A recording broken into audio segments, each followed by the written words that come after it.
Welcome to my channel Godarani. ఈరోజు మనం సాంబార్ అయితే చేద్దాం. చాలా టేస్ట్ బాగుంటుంది. ఒకసారి మీరు కూడా ట్రై చేయండి. హెల్దీ కూడా, ఎందుకంటే అన్ని వెజిటేబుల్స్ మనం వేస్తున్నాం కాబట్టి. మన ఇంట్లో ఉన్న ములక్కాయలు, దొండకాయలు, దోసకాయ, పచ్చిమిర్చి, ఆనియన్స్, బ్రింజల్, పొటాటో, మీ దగ్గర ఎన్ని ఉంటే అన్ని, సొరకాయ, టమాటా, పచ్చిమిర్చి, పప్పు బాయిల్ చేసి పక్కన పెట్టుకొని, చింతపండు కూడా నానపెట్టుకొని మనం ప్రాసెస్ అయితే స్టార్ట్ చేద్దాం. ముందుగా ఆయిల్ హీట్ అయిన తర్వాత పోపు గింజలు వేసి బాగా ఫ్రై అయిన తర్వాత ఆనియన్స్, పచ్చిమిర్చి, మనం ముందుగా కట్ చేసుకున్న వెజిటేబుల్స్ అన్నీ నేను ఒకేసారి వేస్తున్నానండి. ఎందుకంటే అవి తొందరగా మగ్గుతాయి అన్నమాట. అన్నీ యాడ్ చేసుకొని మనం ఒకసారి కలుపుకొని ఒక 5 మినిట్స్ పాటు హై ఫ్లేమ్లో బాగా మగ్గించుకోవాలి. అలా మగ్గుతుండగా కొంచెం సాల్ట్ యాడ్ చేసుకోండి. ముక్కకి సాల్ట్ అనేది పట్టి టేస్ట్ బాగుంటుంది. కొంచెం పసుపు కూడా యాడ్ చేసి ఒక 5 మినిట్స్ పాటు అలా మగ్గించుకోండి.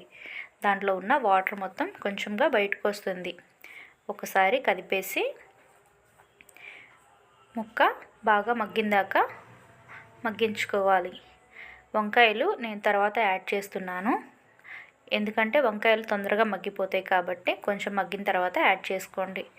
ముక్క కొంచెం మగ్గినాక చింతపండు రసాన్ని కూడా కొంచెం యాడ్ చేసుకోండి. మీకు ఎంత పులుపు కావాలో అంత యాడ్ చేసుకొని తగినన్ని వాటర్ యాడ్ చేసి దాంట్లో కొంచెం కారం, సాల్ట్ వేసుకొని ఒకసారి కదిపి ఒక 5 మినిట్స్ పాటు మగ్గించుకోవాలి. అలా 5 మినిట్స్ పాటు బాయిల్ చేసుకోవాలి. అలా బాయిల్ అవుతుండగా కొంచెం అల్లం వెల్లుల్లి పేస్ట్ యాడ్ చేసుకోండి. టేస్ట్ సూపర్గా ఉంటుంది సాంబార్లో అయితే. అలా ఒకసారి కదిపేసి బాగా ముక్క మగ్గిన తర్వాత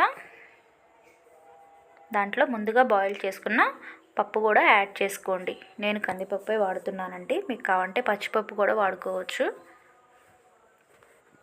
ఒకసారి అంతా కదిపేసి ఒక 5 మినిట్స్ పాటు మీడియం ఫ్లేమ్లో బాగా మరిగించుకోవాలి. ఫైనల్గా మనం కొంచెం బెల్లం ముక్క యాడ్ చేసుకొని, సాంబార్లో అయితే టేస్ట్ బాగుంటుంది. కొంచెం సాంబార్ పౌడర్ కూడా యాడ్ చేసుకోండి. మనకి సాంబార్ అయితే రెడీ అయిపోయింది. టేస్ట్ అయితే సూపర్గా ఉంటుంది. ఒకసారి ట్రై చేయండి.